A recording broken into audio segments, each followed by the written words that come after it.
Welcome back to the Kiwi Wedding Podcast. My name is Lydia. I'm an Auckland wedding photographer at Lydia Rachel Photography and your host. This week I'm joined by Liam, who shares the story of his beautiful wedding to his husband Calvin at Nocton Woolshed in Clevedon. From meeting during COVID lockdown era and moving to Sydney together early in their relationship, a proposal in Hong Kong, and planning a wedding from overseas. This episode is full of thoughtful moments and so much honest insight into what really matters when planning a wedding. We chat about creating a day that felt completely true to them, letting go of traditions that didn't fit, balancing personalities and budgets, and how they brought together an organic, relaxed celebration surrounded by the people they love most. There's some great advice in this one around guest lists, timelines, food, budgeting, and making intentional decisions instead of just doing what's expected. I absolutely loved this conversation and I think you're going to take so much away from it. So let's get right into it. Enjoy episode 148 with Liam. Hi Liam, thanks so much for joining me today on the podcast. So excited to chat about your story and your beautiful wedding day. Thanks, Lydia. It's awesome to be a part of this, and I suppose hopefully I can share some insight for those couples that are planning their big day, and the do's and don'ts, and you don't have to do everything. Just make it as special as you can for, I suppose, the couple and their nuptials. Oh, so good. So to get started with, if we can go back and tell me a bit of the story of how you guys met and your lives together. Yeah, so I suppose it started all COVID. We were a COVID couple. So I was living in Hamilton at the time, and previous to that I was obviously made redundant in my previous career with Air New Zealand. So we obviously met through the good old Tinder. So at first we were in lockdown, so it was a bit of a time in between, being able to meet each other and stuff like that. So it was more of a conversational relationship to start, because lockdown and Hamilton was on the free and running around, and Auckland was still restricted. But yeah, that's how we met initially. And then because of the role I did, I had exemption to come across the border, so I was able to meet up with Calvin, and from there just sparks ignited, and we both were in the aviation industry and had come from a background of that, so there was commonalities from the get-go. And from there our relationship ignited and it just took off. No pun intended, but it was we both boarded the same flight, and ever since then we've just been able to, I suppose, enjoy every moment together and learn more about each other as the days go by. So good. I love that. It's classic, so many kind of COVID romances, and then you had that forced not being able to see each other for a while, but all worked out for the best, together for quite a while and then got engaged. Can you tell us a bit about that proposal story or how that went down? Yeah, and I suppose we'd initially spoken about, if marriage was an option and if it was important to us.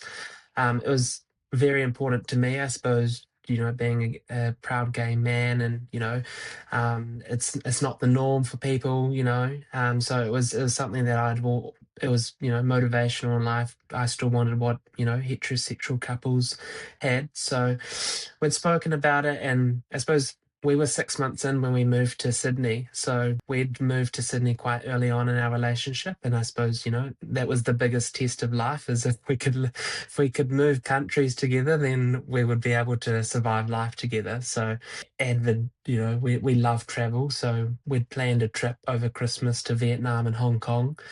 And I saw that as an opportunity to, might as well make it memorable. So we'd gone to Hong Kong, and Calvin works for another airline, so we'd managed to get on a staff travel flight and make our way up to Hong Kong. So I was like, it's either now or never. So we went up to the tallest point in Hong Kong, which is Victoria's Peak. I'm terrified of heights, so just adding to the joy of nerve. It was also like 8 degrees, so decided, because we were going to Vietnam, so it was summer, so we had packed only shorts, so didn't really expect Hong Kong to be 8 degrees. But we went up the top, and we were just, I didn't really have I suppose any motivation to, hop on one knee or, anything traditional. Like I'm a very non-traditional person. So we were just taking a couple selfies and then, yeah, I whipped out a ring. I bought just a cheap ring because where we were was a graded platform, so at least if I dropped it, it wasn't a significant value lost. Yeah. And yeah, so we're taking a selfie, and it was packed. It was packed with so many tourists, but it was just a moment that both of us, will remember because it was just us. There was no one, no one noticed it happened, and that's what I wanted from it. I wanted it just to be a really intimate moment where we didn't have people clapping. We're not. Calvin's he's very private in terms of who he is. He's not, I'm very extroverted and he's very introverted. So I had to respect him in some way and just, make it a moment that he could, cherish his own emotions and not have, 100 tourists clapping and shouting at Yeah. us. So yeah, and then we went off to celebrate in Vietnam for Christmas and New Year's, and then we came back via Hong Kong and celebrated New Year's together of where we got engaged. So we had fireworks and champagne and, made it something to remember that we'll, continue to remember and hopefully share that story for years to come. Oh, so good. I love that. Just, yeah, doing it kind of the start of the trip and then the whole thing's a bit of a celebration. And yeah, doing it in like a busy spot, but then you're sort of alone in the crowd, like not Yeah. making a big deal of it. Yeah. So special, such good memories. Had you, yeah, so you kind of talked about marriage being important to you. Had you been one of those people that kind of dreamed about a wedding and what that would look like? Did you have a specific vision in mind? Where did that sort of planning start, deciding where, all of that? Yeah, I suppose like when I was younger, a common comment I'd always say to my friends is like, I'm gonna grow up, I'm gonna have a wife, I'm gonna have a Range Rover. Like, Yeah. that was my aspirations in life. So Little good. did I know that, I was gonna come out at the age of 19. But I suppose that's where I truly found myself. And, once I'd sorely, solidified who I was as a person and, grew to know who I was, that's where it really cemented the moment going, I want to have a husband one day. Like, I don't care what anyone else thinks, this is my life and I'll live it the way I want. And, people have disagreed, but that's on them, it's not me. So I suppose my vision was just ultimately I wanted to, call someone my husband and, to be Mr. Mr. Someone Connolly or, potentially take their name. And my dreams have come true by being able to call myself Mr. Richmond-Connolly. It's to some people it might be so insignificant in terms of double barreling your name or changing your name, but to me it's like one of those lifelong dreams that I've been able to achieve, and it's just purely by me being my authentic self. I suppose in terms of the wedding, Calvin's not a really big party goer, so whereas I'm like, I'll drop it, get it down. Yeah. Like I spent Life of 5 the years of my party. life, yeah, literally. I will command a room at any point. Like that's just who I am. So I suppose when you've got two completely different personalities, trying to blend those together to ensure that you're both understood and that both your visions are coming together. And I suppose for Calvin, he grew up in South Africa, migrated to New Zealand when he was 11. So, in terms of family, that wasn't as important to him as it was for me. I suppose growing up as a New Zealand Māori, my family's massive. Like, if I really wanted to invite all my family, I'd need to hire a cruise ship to, Yeah. but I suppose, those little factors came into the conversation around like, who are we actually going to have? Who have you met? I think it was more important to understand that Calvin hadn't met all of my family and to know that, there was going to be a point in time where, some people weren't going to come because it was just, it wasn't viable to ensure that everyone could come so that, he could meet everyone. And I didn't want it to be an introduction to Calvin. I wanted it to be a day that we were both remembered for who we are and had the people that we both loved around us celebrating with us. So good. And just thinking about, yeah, both of your stories, where you come from and what kind of represents you as a couple, and yeah, merging all of that together. In terms of like a venue and stuff like that, did you look at a few different places or yeah, consider a few options? Yeah, I suppose like living in Sydney was the biggest challenge that we faced because, when you're viewing a venue, you want to feel that ambience, right? You want to see what the atmosphere is going to be like. What's the flow going to look like on the day? I pretty much said to Calvin, like, I'll do the groundwork, like, I'll shortlist a couple of options and then we can sort of decide. And I suppose that's where the budget came into factor. Like, we were conscious about what we wanted to spend, but we had no idea of what people spent. Like in Australia, people go wild, like people go above and beyond. And it's amazing because, they can, afford it and that's what they want. And I'm all about, you do what's best for you.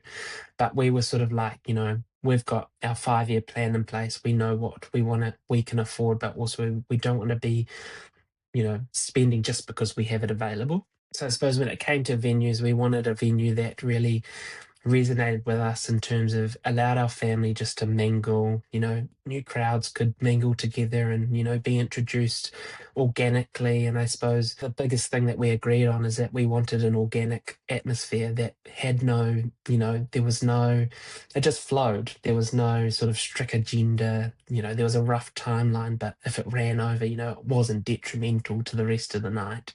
I have family that live in Clevedon on the east coast of New Zealand, and my great grandparents had a homestead in Kawakawa Bay. So, in terms of resonating and sort of pulling in family that were unable to be there, I think that's a really, that connected me in a way. It's a bit hard because obviously Calvin's from South Africa, so taking my family over there would have been, would have had to hire 2 planes. Whereas having it in Clevedon, we could have everyone we wanted to be there and it wasn't going to be a cost to everyone. So I think it was Cody Bay. There's a wedding venue out there. We had looked at Turanga Creek in Whitford, and then we just stumbled across Nocton Woolshed, which is just out of Clevedon. And so my family who live in Clevedon, I asked them to go and view it because we, just told them our vision. We told them what we want. We arranged for the owner and my family to sort of do a live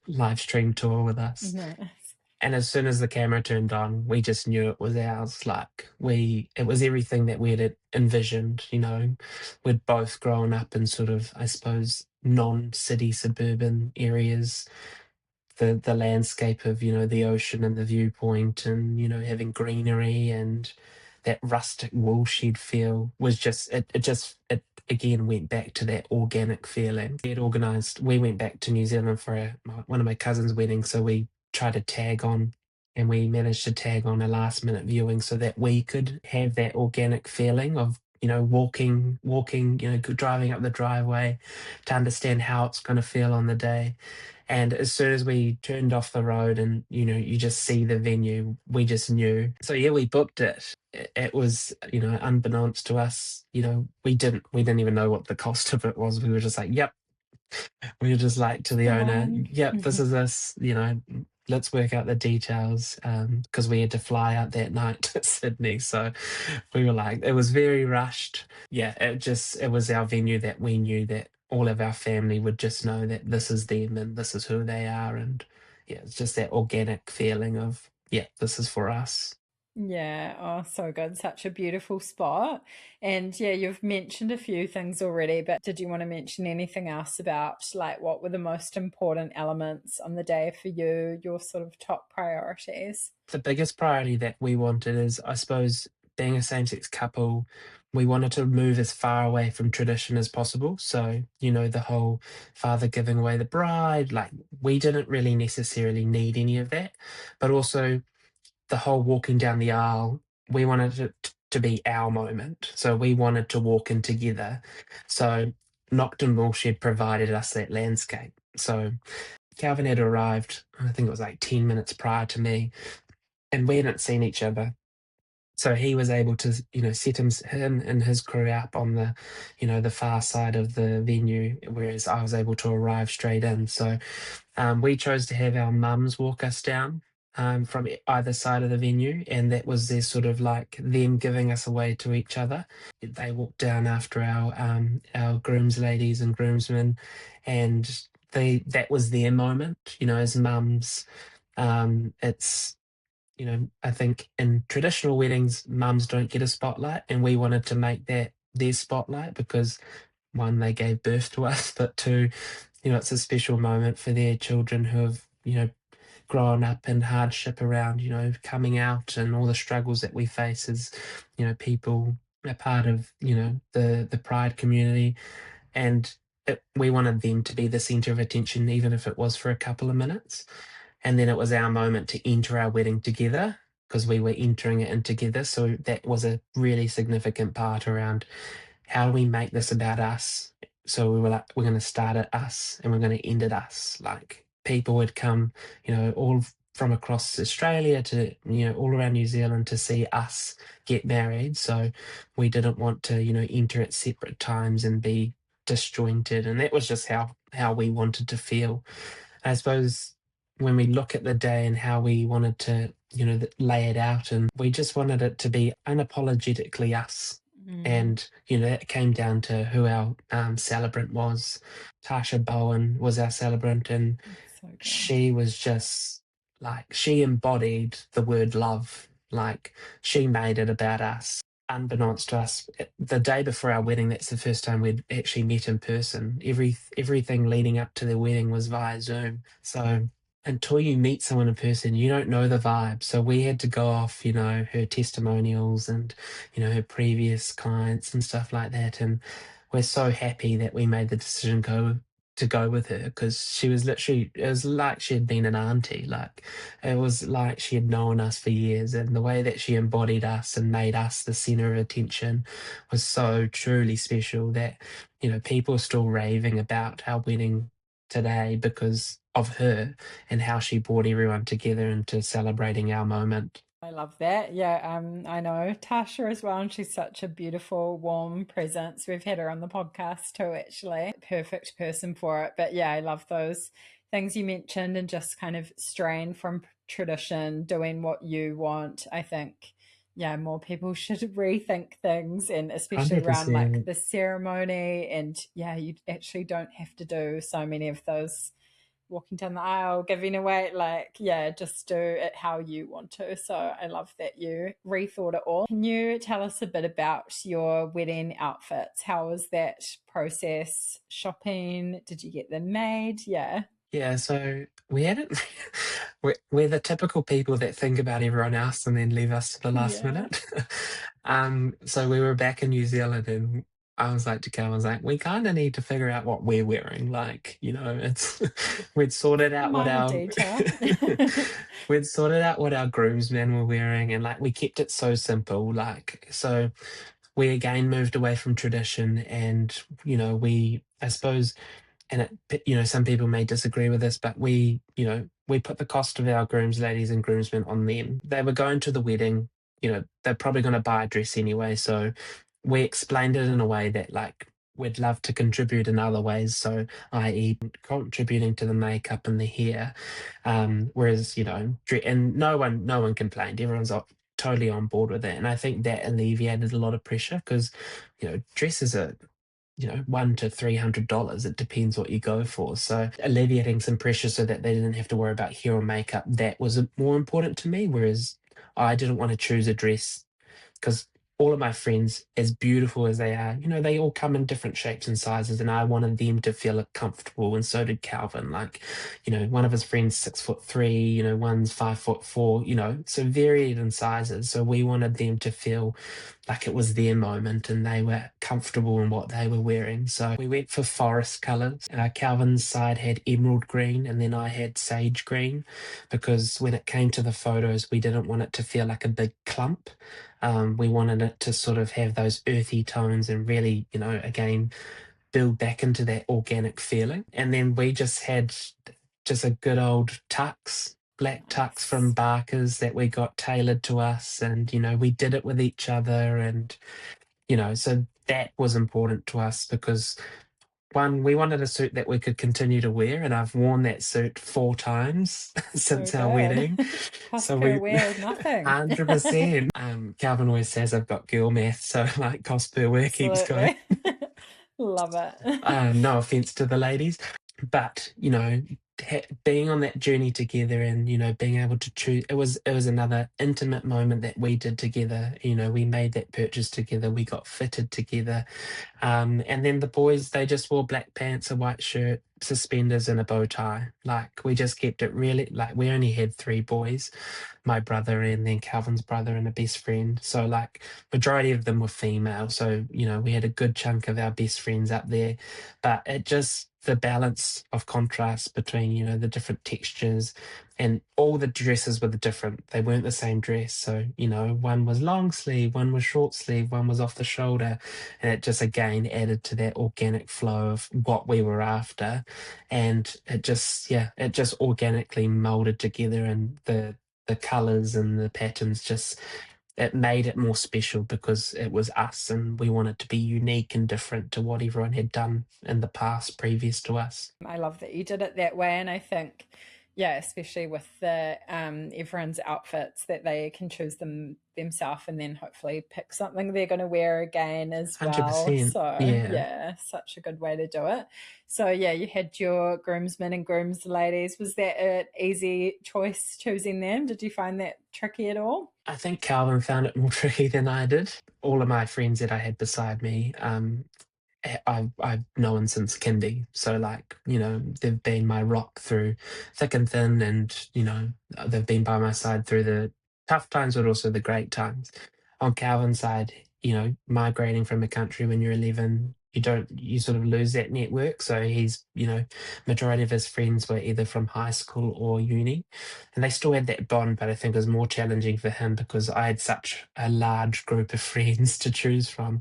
Whereas his friends, he was very specific in who he wanted beside him. Whereas I already had my four, and then I just used, I had my brother and my sister beside me. So it wasn't a hard decision for me, obviously. And even, when you think about the lineup, I think everyone's like, oh, that person's not going to feel great because they're the last one on the row standing at the altar. And it's like, you know, they've been chosen to be by your side in the biggest moment of your life. Like, if they're really going to be upset about that, then are they a true friend? Probably not.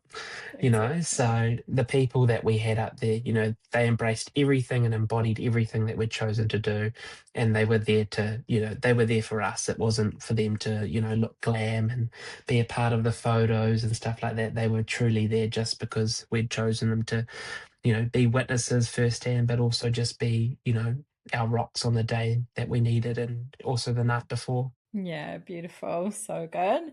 And how did you go with the guest list? Was that quite hard to narrow down? How many did you have in the end? Wow. We started at, like, I think I wrote out a list of, and again, big family. So I just wrote every person I possibly had come across. And then I said the final number to go, and I was like, so I think we're at like 250, 280. And he just went as white as a ghost because, like, in totality, my group of people was gonna outweigh his group, like, by far, because he's got such a small family. To give you context, I have 17 first cousins on one side of my Wow. parents, Yeah. and also 13 on the other side. So Wow. Yeah. Calvin has one. So Oh. bless his heart, he Mm. he looked at me. He's like, "We can't." And I at the start I was hurt. I was like, "Oh, oh," because that's what I'd grown up with. I've grown up going to the marae and everyone being there. Going to other people's weddings, everyone being there. But when it came to my wedding, and then understand, and at this point we hadn't even spoken about financials, so I was just like, yeah, well, she'll be right, Kiwi way. Yeah. Just throw it under the carpet, think about later. Yeah.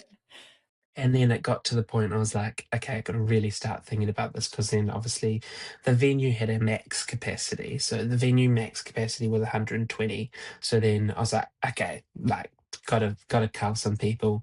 And I suppose that's where the point in my life became that you can't make everyone happy. And you've got to have the people there that know both of you. Like, they know you for the couple that you've been prior to this day. And that was, I suppose, once Calvin alluded to that, we've got to be quite brutal. I understood where he was coming from. And he's like, I don't want to have to meet 80 people for the first time on my wedding day. Like, I don't want to have to spend 3 hours, because time goes fast when you get married. Like, it flies. Like, I think people underestimate how much adrenaline takes over, and then it's just like a time warp. Like, you're at the end and it's done. So that was really important to me. I needed to ensure that I was, honoring his wishes and making sure that he felt valued in the moment. So I only ended up inviting cousins who I'd communicated with like within the last year, or I'd, had some form of communication. And again, it's a two-way street. Relationships are two-way streets. Like, I hadn't reached out, they hadn't reached out, so I felt that that was sort of where I could draw the line. And we also had 40 people coming from Australia, who have been our family since we moved here. So to have them, say, yeah, we're coming, like, half of them were Calvin's colleagues, but they made the effort to come, and even if it was for a long weekend. So we got, our final number was 120.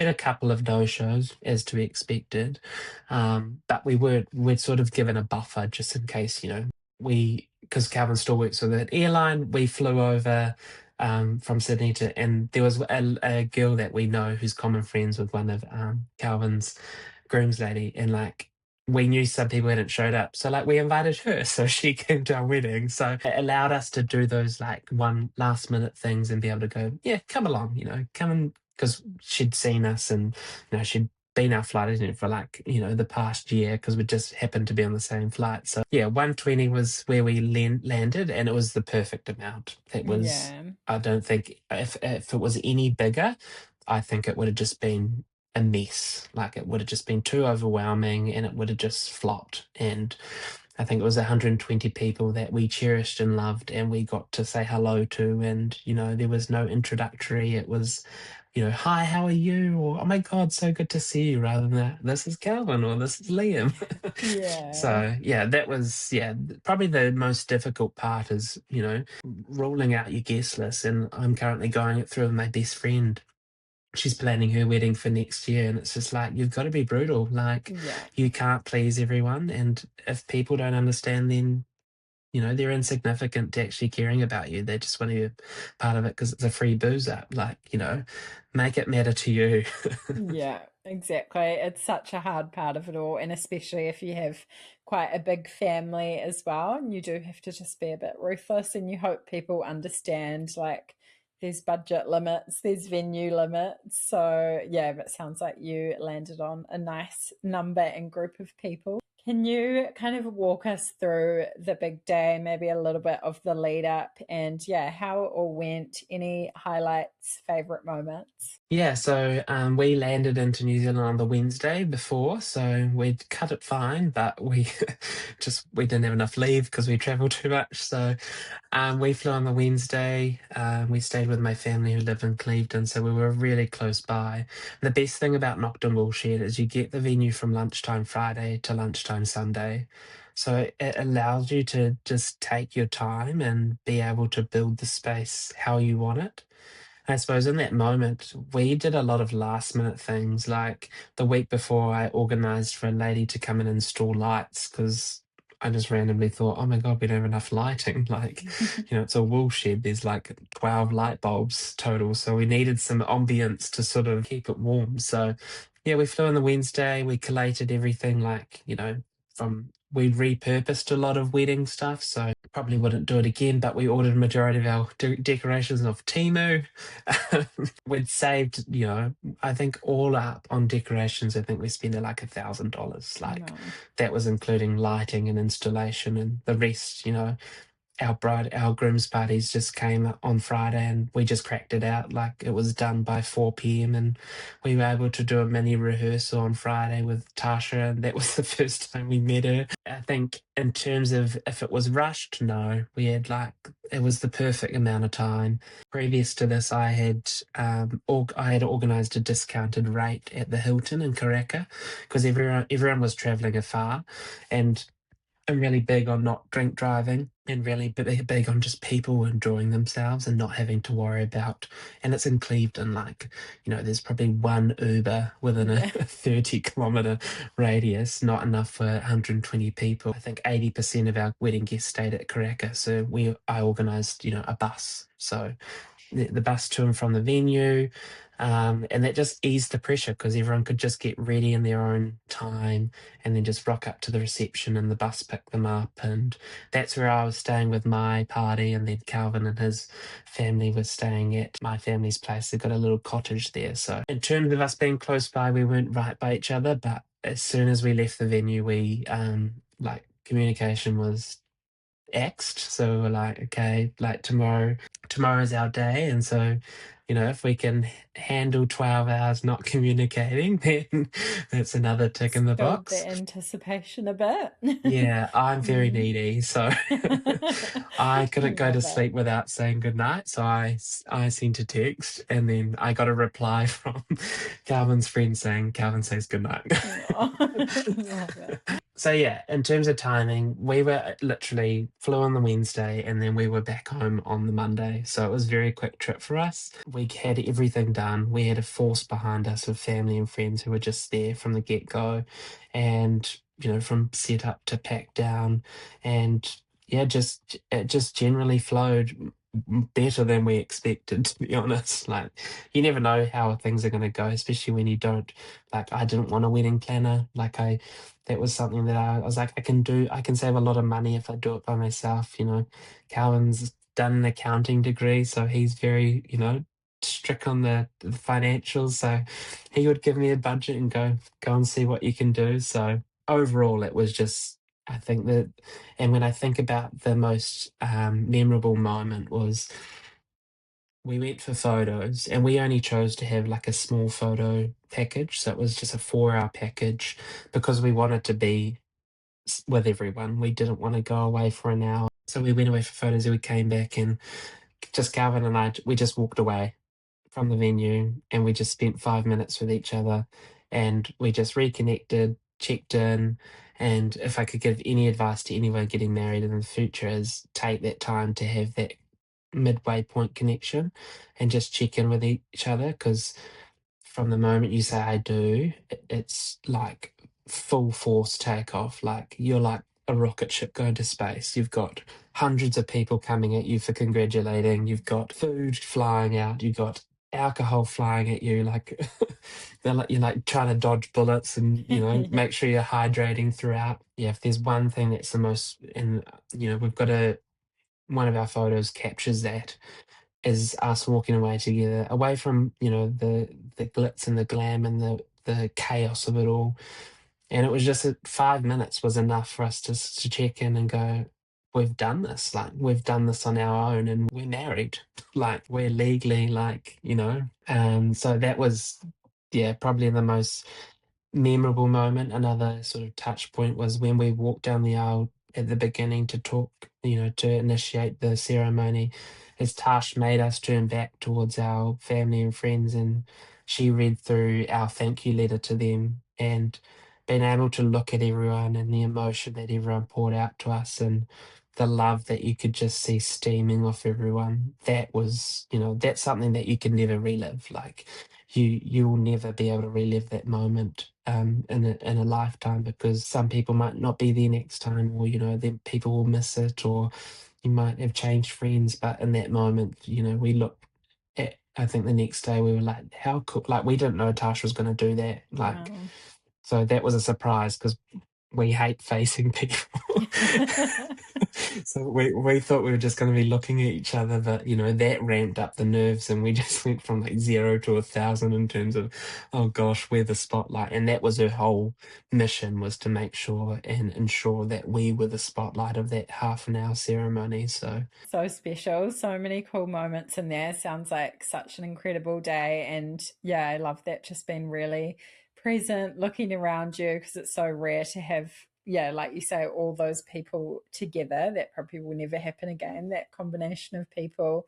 And then, yeah, taking those moments out to be present just with each other and like, look at what we've done, we're married, just, yeah, sitting in that. So cool. And I, yeah, always recommend to people to try and build that into your timeline 100%. if you can't just, yeah, walk away and do that. What did you find the hardest part about the whole wedding planning process, and is there anything you look back on and regret or would have done a little bit differently? I think it was not having the knowledge or understanding of what it takes to create a wedding. And it's like there almost needs to be just like a basic manual of, Yeah. you know, the absolute musts, from having a celebrant to having a photographer and, and then just having like these are nice things to have, but they're not a requirement. I suppose we found that over time, like I'd gotten like 45 quotes for vendors for food. Yeah, And wow. at the Mm. start, I was like to Calvin, I was like, I reckon we could do this for $16,000. No, not Spoiler realizing that alert. food is quite expensive.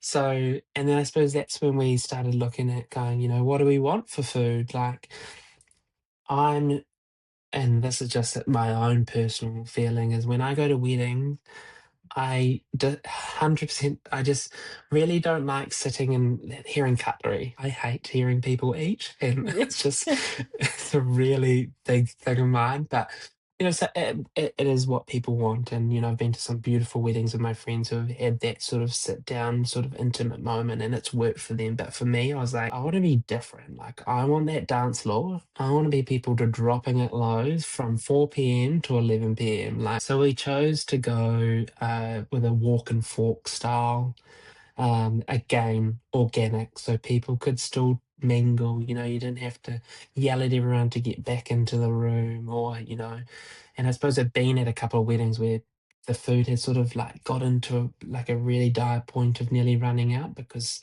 they hadn't been controlled properly or anything like that. So yeah, walk and fork style, and that just really, I suppose, leading up into the planning, I was like to Gavin, I was like, I don't know, like, what do you want to do? Like, do we just get like, order some Macca's or like, do we order a burger shack or, make it real simple because we wanted to ensure that, because people don't eat in the moment, like they'll scavenge throughout the night or, so it was, I think it took me like 3 months and then I stumbled across Rome Food Caravan So good. and Linda and Cam, the most down to earth people I've ever met, and they made it work for us. Like, they've got so many different options, and we said what we wanted, and they were like, "Yeah, done." Like, they gave us 4 different options that we could choose for main. So we had like, a bao bun, a burger, I think a pork belly, a hawker roll. Like we had So good. finger food, but they were substantial enough so everyone got to try something different. It wasn't just like 120 cheeseburgers and then everyone was like, "Oh, I'm hungry." Yeah. And then when we had a cocktail hour, so everyone's like, "What are you going to do with the guests?" Between ceremony and you coming back in, and we're like, we hadn't even thought of that. So then we went back to Cam and Linda. We're like what? So we had so during cocktail hour we had a grazing table and we had some canapes. I think we had arancini balls and I think it was Karaji chicken or something along those lines. So we had something that people could drink and mingle on the grass while we went away, and we were still being congratulated because you got 120 people flying at you. Yeah. So I suppose in terms of what we wish we had, it was probably just a basic format of, what are the musts, what are the nice to haves, and, you know, Yeah. and just, I suppose, that reassurance that you can do whatever you want. It's your day, and you don't have to adhere to any expectations from anyone else. Like, if you want to, I know, fly in a helicopter, you fly in a helicopter. Like, you don't need to have cars with big ribbons and stuff. So I think there was just, that moment of realization going, at the end of the day, we're paying for it. So let's make it for us, How would we want to enjoy our wedding if we were guests? So that's, I suppose, we put that lens on, and that's when it all started falling in place. We got a little cocktail caravan called Little Doozy. So So good. met Karen previously at a birthday party, and I was like, perfect, having someone that can, serve cocktails and wine and alleviate that pressure of, people running out of booze. And so all these little 1% of things that we started adding, obviously the cost started increasing, right? So we soon realized, okay, we needed to put a cap and go, right, this is what we're going to spend. And, we stuck to that because Gavin's really strict with money, so he was like, "We're not going over." So yeah. And I think in terms of regrets, the only thing I do regret is should have started earlier. Yeah, day flies by. Should have had a 12-hour wedding. Yeah. Like, it's just such a special day that I think, and people will never realize how fast it goes. Like, we were recently at a wedding with our best friends, and I checked in with her, like, I think it was like 11 p.m. I was like, "How are you?" Like, she goes, "I don't know what's happened. Like, it's just gone." Oh, I'm like, "I yeah. told you, but hope you've had fun." But you can never change that. Like, it's always going to be the vibe. The vibe's always going to be high because you've got the people you want there the most, and they're just absolutely killing it in terms of celebrating you and cherishing every moment. So in terms of regrets, no. If only you could stop time. I know. Yeah. Just pause for a moment. So good. But yeah, I love that mentality that you went in with, just like rethinking it. Because, yeah, I think most people that get married haven't done it before. And if you don't work in the industry, or maybe not many of your friends are married yet, you don't necessarily know. And there's only like a few things you need legally to be married, like 100%. the celebrant, the bit of paper, witnesses, and then you can kind of just like shape the day how you want. So cool that you did that. And then, yeah, all the food, such amazing vendors across that, the food and the drinks. And yeah, I think people actually eat way more with the walk and fork thing. Oh, You think, oh, totally. it's just going to be little canapes. But yeah, I've definitely been to a few weddings and you're just absolutely stuffed at so much food. So, such a cool way to do it. Kind of touching on the budget, did you guys have a set wedding budget? If you're happy to talk about what that was or how you found that whole side of things. Yeah, I suppose, like I said earlier, I was ambitious in thinking that I could plan a wedding for $16,000. And I suppose that's when we soon, I think at that point, I'd had a couple of quotes back from some vendors around food, and I was just like, 9,000. I was like, okay, this is not going to happen. Like, we're feeding people, like, we can't just skimp out on food. So we'd capped it at 50. So we said, if we can do it, well, I originally, again, ambitious, I was like, 30's fine. And Cal was like, we're going to be realistic. Like, if we give ourselves a cap of 50, then, we can, if we go to overspend, we'll just have to bring something out. Like, he's like, I don't want to go over that. And I was like, no, fair enough. Like, we're starting our life together. We don't want to, be on the back foot because, we've gone a bit over than what we could afford. I'm fortunate enough in my current job that I get annually bonuses. So, like, I was just like every year, I was just like, a good chunk of that, I had saved on my bonus and worked really hard to, get over and above in terms of achievement, all in, including our flights. And, we splurged and flew business class and, all those nice little things.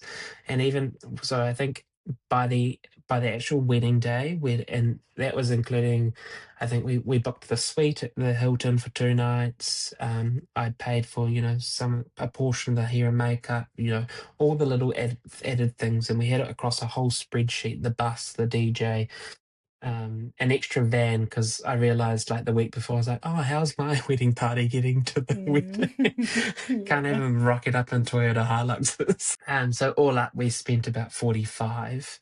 And we were stoked. Like, we've been quite open with people about what we've spent, and they're like, what the hell? Like, how'd you manage to do that? And It's you pretty know, impressive. Yeah. I think that's just because I've got a really strict husband in terms Yeah. of Got the financials. accountant brain on it. Yeah. I'm more like the tap and go type of guy, whereas he's Yeah. like, do we need that? So yeah, I think we were very fortunate in terms of that.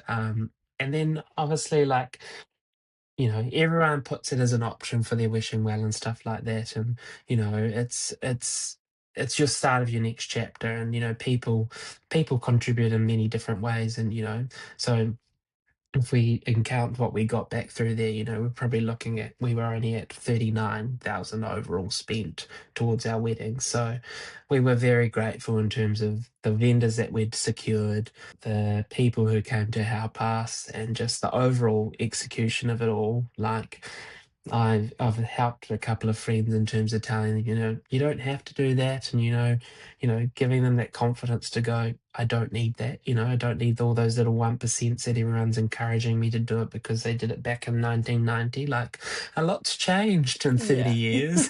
Yeah.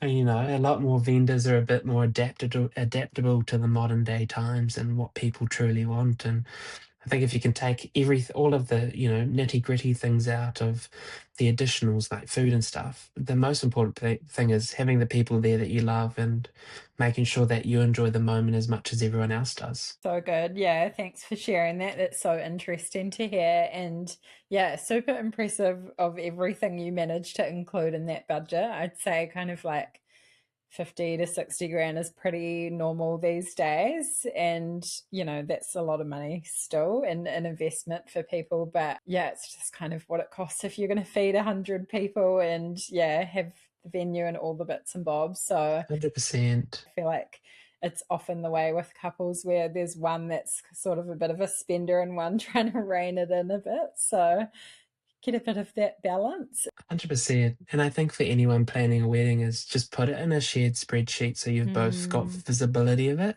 yeah, Like, I've grown up not financially, I suppose, in terms of my mindset or savvy, hey, big spender, that's probably me.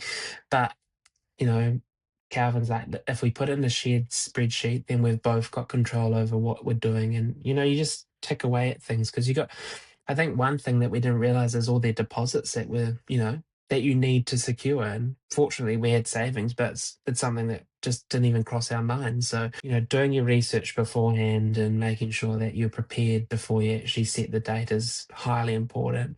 I think a lot of people get stuck when they go to, it's like, one vendor requires 50% deposit. And you're like, like, I don't have that. So, and vendors are really good. Like, they'll work around what works with you because obviously they want you to not be stressed about planning your day and stuff like that. And I suppose that's why we went with a smaller photography package. And, photographers, yourself, it's yeah, it's a huge effort. You've got so much photos to, go through and edit and touch up, and you're capturing the most important memory of someone's life. So I understand why, the time and, that there's an extra cost to that. But if you can pull it back and, make work what works for you, then absolutely do it. totally. Such good advice. I think that's really key as well. People don't always think about starting planning and what that's going to cost at that initial part. So yeah, a bit of like forward thinking, planning for that stage is super helpful. You yeah, mentioned having a pretty quick turnaround, having to leave New Zealand. Did you have a honeymoon or a mini moon at all, or what did planning that look like? Yes, so thank you to my husband again, who is really great at planning. We'd planned our honeymoon prior to our wedding actually taking action. So we went to Bali. So we went to Bali, I think it was about 3 weeks after our wedding, and we did bougie Bali on a budget. So we went out to Gili Tea Island and just had a private villa and I suppose, just enjoyed everything without the adrenaline rush and the thought of having to save or anything like that. So, because I think the day we flew out for our wedding, we'd paid our final bill and we didn't owe anything on our wedding. So we went into our wedding not owing not owing a dollar. And that was really important to us. We didn't want to get to the day after our wedding and go, oh my God, we've got to pay back for, $30,000. So that was really important to us. And unfortunately, I know people cannot be in the same position as us. Like, we don't have children, we live in Australia, and we've got really well paying jobs, but for some people it might not be the option. But I suppose just that was a big important thing for us, is making sure that the day after we were married and not financially set back because, we'd spent too much. But yeah, our honeymoon was amazing. We spent 3 weeks in Bali, and we just, stayed a good amount of time in each spot, and massages, and met some really cool people. We met You go anywhere in the world and you'll meet a bunch of Kiwis, Yeah. and this bunch Just of tend Kiwis to group happened to together, don't they? I know, and this bunch we were at a pool bar in Bali, and this bunch of Kiwis overheard that it was our honeymoon, and we just immediately were brought into their group, and they happened to be business owners that were just splurging, and we so our honeymoon turned from this like relaxing zen moment to this like absolute rager So at good. at a poolside bar. But those moments we'll cherish, and we've made lifelong friends out of those people. So yeah, the honeymoon, don't let it go, don't delay it. Like, enjoy the moment of being married, and soak up all those benefits at the hotels. Like, Yes. Tell say, everyone it's your honeymoon. it's your honeymoon. Like, you get a lot of extras if you mention those things, especially in a place like Bali. Like, they are very giving in terms of making your stay, one to remember. So. I love that. Hot tips. So good. Amazing. Did you have any sort of helpful resources that you use during wedding planning in terms of like inspiration or finding vendors, stuff like that? Google. I typed everything possible known to man in Google. Venues was probably the hardest. Like, when you type in wedding venue, like in Auckland, it comes up with like Eden Park or Mount Smart Stadium. I'm like, Bit big, isn't it? And so I think, and there probably is a platform that I didn't find, but I found Tash via a centralized celebrant website. And that was really good because it had a whole bunch of celebrants, and we struck gold with her because her photo had the pride flag on it. So we were just like, immediately we knew that we were not going to, have any pushback, or, and all people have got their own beliefs and stuff, but we just knew that. So in saying that, I can't remember the website off the top of my head, but having a website that had all the celebrants centralized was amazing because it had a little bit of a biography about them, what they believe in. So it was sort of like searching for a new car, but having all its specs and models and what it can do in one site. But Speed dating yeah, celebrants. but majority of it was just like word of mouth. Like, my photographer, there are a couple, Robinson Studios from Mangawhai.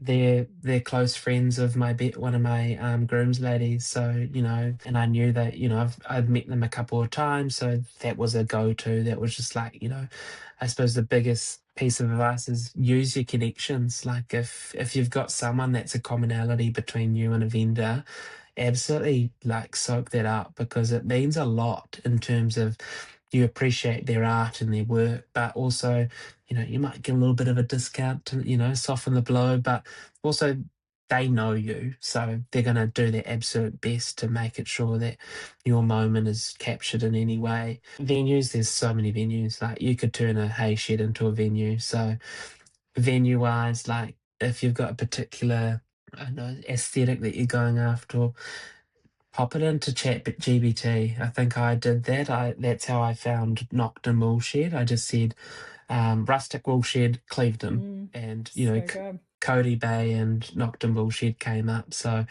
yeah, just be creative, I suppose, and just, yeah, the world's your oyster in terms of what's available, in terms of finding photographers and stuff like that, and just be open, and just be cautious that things do come at a cost, but just do what suits you best. And everyone's going to be different, and it's okay if you don't want to spend as much as me, or you want to spend more than me. Go for gold. Like, it's your wedding at the end of the day, and no one has a say in terms of what you do or how your day rolls out. Only you and your beloved one.